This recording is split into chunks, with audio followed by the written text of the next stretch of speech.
Hey guys, Q&A time! So for the past week I've been collecting questions from you guys on that one video, and it seems I've gotten quite a few. I've also collected some from outside sources, so these are like people in my day-to-day life. But yeah, so without further ado, let's jump right into this, and I apologize for how long this video is. Okay, so first one, let's see. Part of my reaction, I kind of forgot what most of these were. Was Shaka ever not a cursed one? Short answer is yes. Both her and Kristalore were normal cats before they became the cursed one and the blessed one, but since we're focusing on Shaka, let's just, focus on her. So before Shaka became a cursed one, she was Igla's daughter, and her name was Big, which means small in Italian, but her family usually just nicknamed her Bean.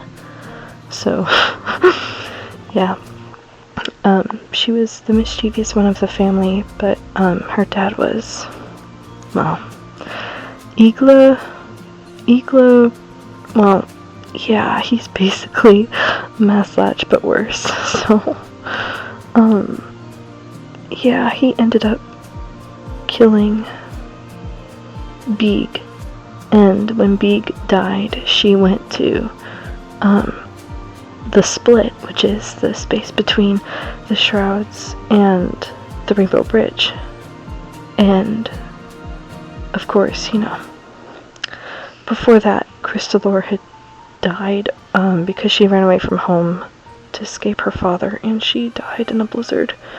And of course she went to the split of two, and the Almighty, or the Creator, or the Maker, or a bunch of different names, he got to her first, and that's how Kristalore became the blessed one. But Shaka got there a little after her sister, and Lucifer was, well, the only one left, so Lucifer offered her a position as the OG cursed one, and of course Shaka's like, yeah, let's do this. Let's get revenge. Mother,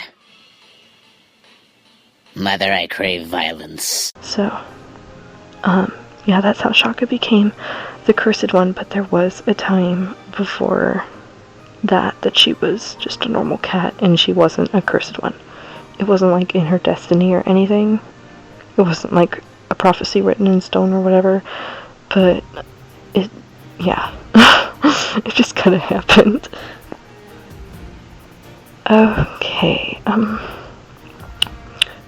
my gosh, you had to ask, how did Dumpling get so many mates? Well, it's kind of the same way any cat gets a mate, really. So Dumpling's first mate was Hunter, and even though her mom, Dove, and her dad, Licorice, both said that Hunter's no good, he's gonna, she, went against their wishes, and she became mates with him anyway, and, it turns out he was no good. Like with, Hunter, Dumpling had, oh geez, I think she had, who was it, Willow? I think she had Willow, which is a daughter. She had her daughter Willow with Hunter, but then Willow died of illness, and Hunter wanted nothing to do with Dumpling after that, so he just kind of left, and Dumpling's like, okay, that's, I can handle that. I didn't really love him, I just did it because, I felt alone. So then she, immediately moves on. Dumpling, why? She immediately moves on to, Reed. She moves on to Reed, and, of course, she loves him a little bit more than Hunter because, Dumpling tells Reed about what happened with Hunter, and Reed's like, yeah, it's okay. absent-mindedly pats her head while not really listening. So then Dumpling and Reed end up having a litter of 3 kits: Peppermint, Piper, and Barley. Barley is, well, okay, I can't say Barley is Dumpling's only son, because she has BriarStrike later, but we'll get to that. So, yeah, and after Piper, Peppermint, and Barley are born, they live for about a week before Reed is attracted by another female, but Dumpling doesn't want him to be with her. So in the dead of night, when Dumpling's sleeping with their children, he tries to murder her and their children, but of course he murders the 3 kids first, and as he's trying to murder Dumpling, Dumpling wakes up, sees her 3 dead children, and she's like, "Reed, what have you done?" And Reed just casually walks away like, "No, this is fine," and he goes to be with the other she-cat. So that's mate number 2, abandoned Dumpling. And Dumpling's like having a breakdown at this point because, yeah. And eventually, like, desperate because she needs somebody to talk to. She's all by herself. She has nobody. She's like desperate at this point. So then she goes and she finds her 3rd mate, Summit, and Dumpling low-key has a very terrible taste in men until later in life, and she's seasoned. But she had to pick Summit out of all of them, and Summit is so scandalous. Like, all he wanted to do was just yeah. And he did yeah. And that's where Holly came along.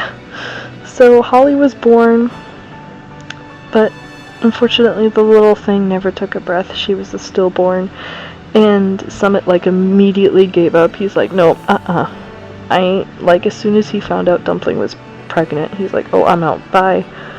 And so not only did Dumpling have to deal with that 3rd abandonment and the death of her 4 previous kits, but she also had to deal with the death of this 5th kit. So she's like losing her mind. And just when all hope is lost and she's about to go like do something bad to herself, Flint comes romping along, and for those of you who know, his kitling name is Macaroni. And he will punch you if you call him Macaroni, just like Hunter will punch you if you call him by his kitling name, which is Truffle. So Flint comes romping over like, "Hey, I've been watching you from 3 houses over. It looks like you're depressed. Do you need, like, a hug?" And she goes, "Yeah," and immediately hugs him, and then, like, they fall in love, quote-unquote, fall in love, and, they get together, 4th time in a row, and they have a little daughter named Geode, who, gasp of surprise and outrage, lives. Hallelujah.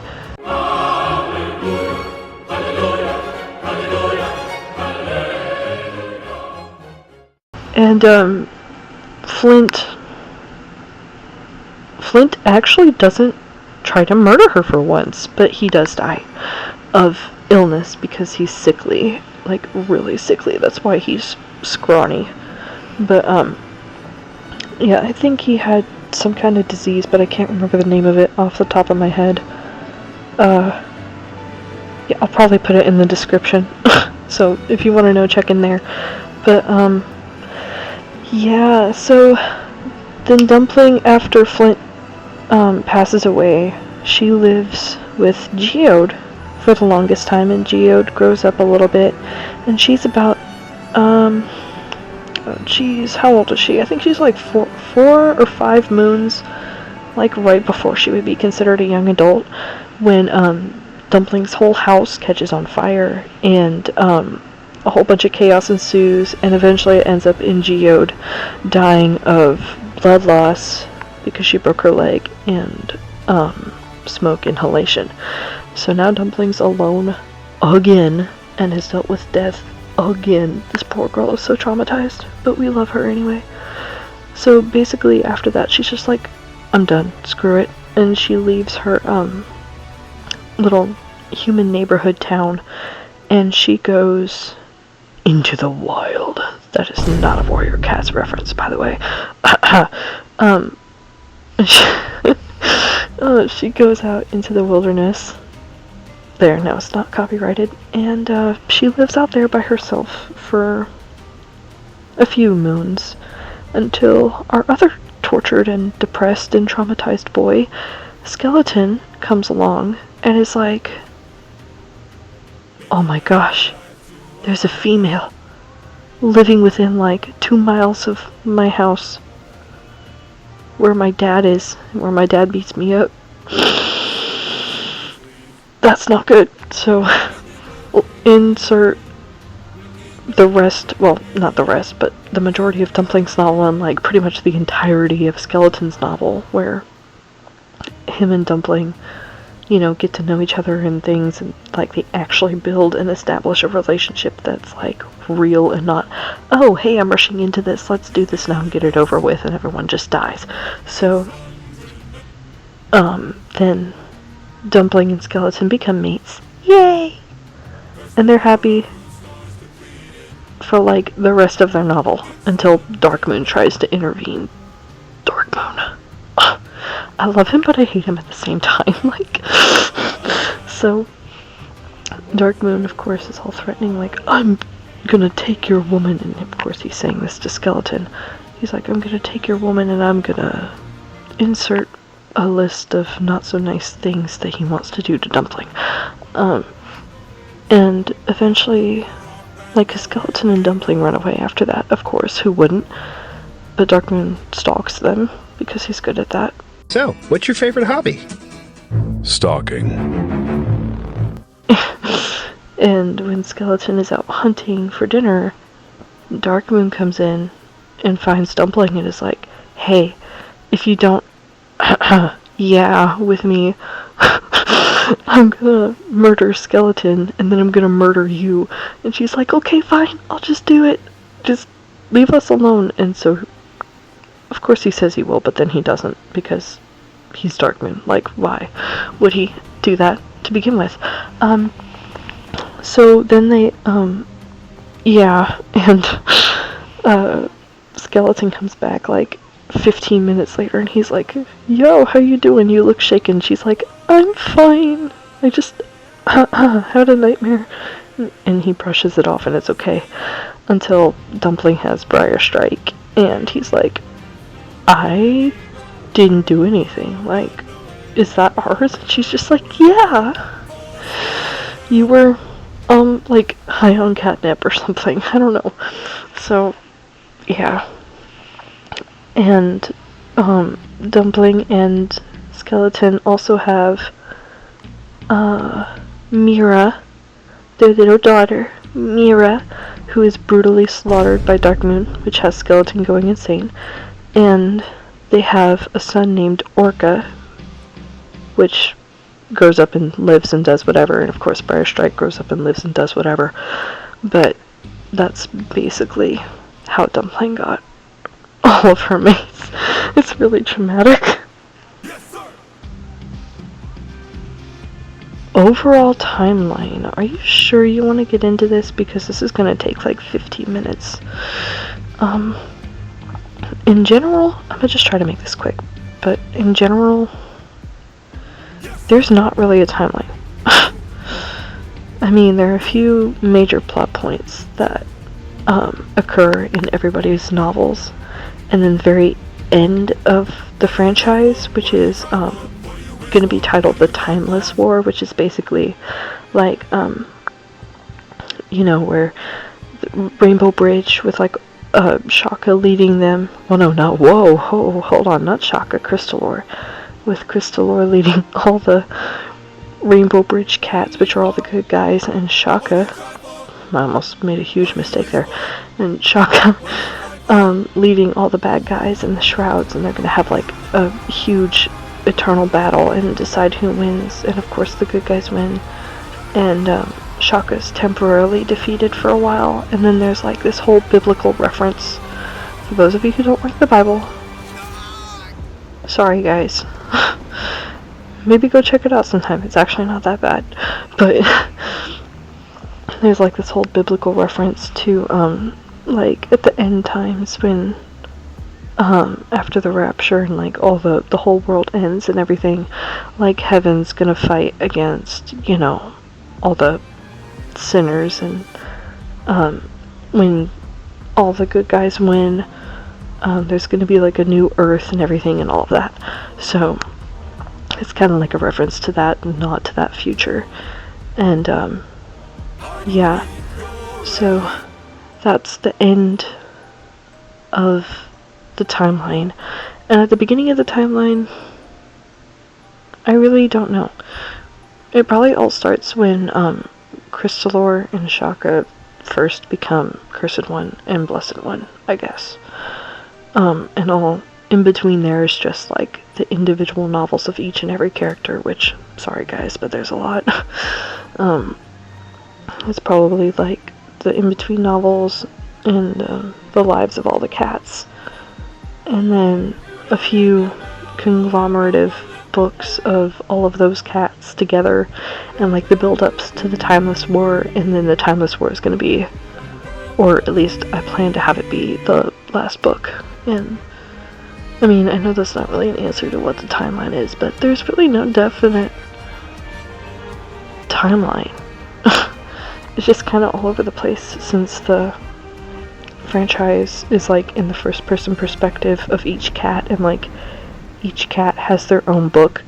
Like the first trilogy is Chronicles of Crow, Gingersnap's Truth, and Buckwheat's Decision, and like literally each book is just about one specific cat, so it's not like in third person and with a whole bunch of characters. So sorry if that didn't really answer your question, but there's not really a like completely accurate answer for that, if that makes sense. Oh my goodness.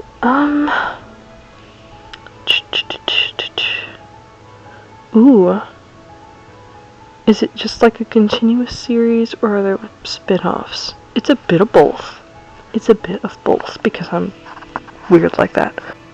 It's kind of continuous, since regarding the previous answer to the previous question, it's kind of continuous since each novel is about like an individual cat and that individual cat's life and how it intertwines with other cats' lives. And it's kind of continuous in that aspect, but there will be spin-offs. There will be spin-offs, like after the whole franchise is over. Like, yeah, there will definitely be spin-offs for like side characters who didn't get good enough of an appearance, and like the backstory behind all the Cursed Ones and all the Blessed Ones, and like Shaka's perspective and Kristalore's perspective on like all the struggles that went on before the Timeless War and things like that.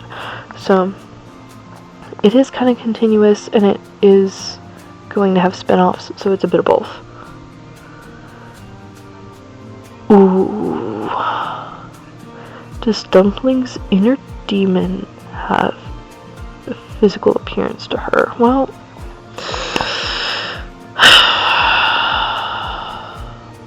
I mean, not really, but it does at the same time, kind of. Because Dumpling struggles with a lot of things like depression, anxiety, paranoia, PTSD, just, you know, all the things. Insecurities, you know, all that. Like, yeah, so, but she has reason to. So with that, she has voices in her head that, you know, give her the classic, you're worthless, you don't mean anything, and all of that. So of course she's dealing with this like every day, and is it manifested into something, like, physical? Not really. No, I wouldn't say. Like, specifically tailored to her? No. But in general, yeah, kind of. Because every night she goes to sleep, and it's kind of like... I didn't steal this idea from Warrior Cats, but I'm just now realizing how close it is to that. Like, you know how the characters, some of them, when they go to sleep, they go to train in the dark forest. It's kind of like that. Like, when Dumpling goes to sleep, she goes and wakes up in the shrouds, and Shaka, like, Dumpling isn't trained there, but she's more so tortured every night. Poor girl. And, Shaka just greets her every night like, hey, you're stuck like this until you wake up in the morning. And so then Dumpling has to basically face her fears every night, and every night she, like, can't face them, and she ends up waking up in a terrified mess, and Skeleton has to calm her down. It's so cute, but I feel so bad for them both. Oh my gosh. So I guess it doesn't really manifest into something physical specifically for Dumpling, but it is manifested within Shaka, because Shaka knows everything wrong with everybody, so Shaka is of course going to take advantage of that and torture them with it. So yeah.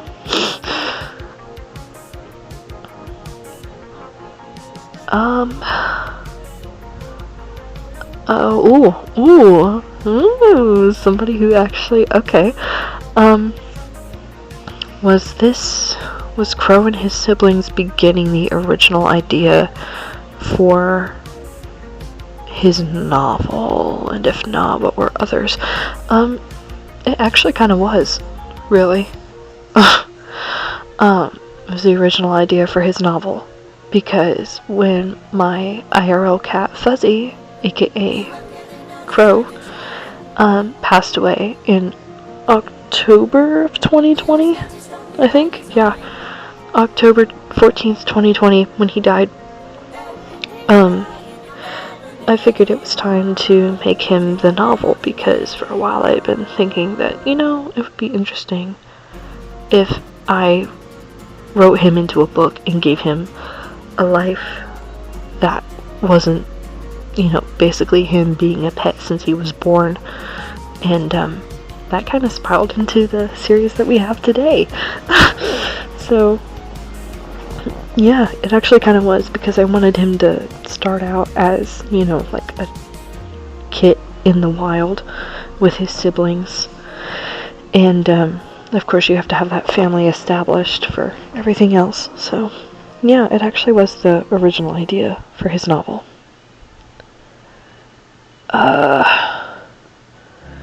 Are there any ideas that have changed over time, and are there any scrapped ideas? Well, yes, actually, now that I think about it.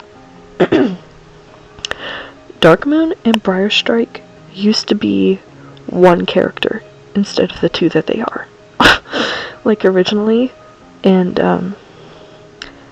they used to be one character called, oh my goodness, what was it? I think it was Hawk Talon, who was still a cursed one, but Hawk Talon basically consisted of DarkMoon's villain personality and BriarStrike's pelt design and scars.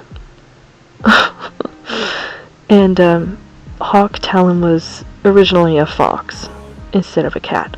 So, and then I don't know what happened. Hawk Talon just kind of split up, and then you had DarkMoon and BriarStrike. BriarStrike didn't come until later, but I knew I didn't want to keep that design for DarkMoon because it didn't have that, you know, it didn't click. Like, you know, when you say like a character's name or draw a character a certain way and you're like, that's it right there. That didn't happen with Hawk Talon, so I had to do something. And did you know that DarkMoon was originally not navy blue? I mean, he still had copper eyes. That's like his signature thing. His copper eyes, his long claws, and his grin. Those are his signature things. But DarkMoon was originally white.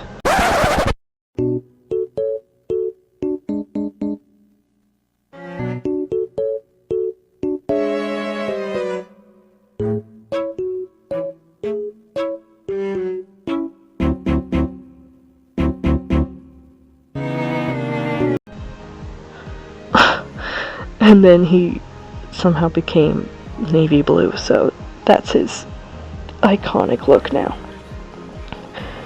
And then BriarStrike came along later, and BriarStrike was just BriarStrike.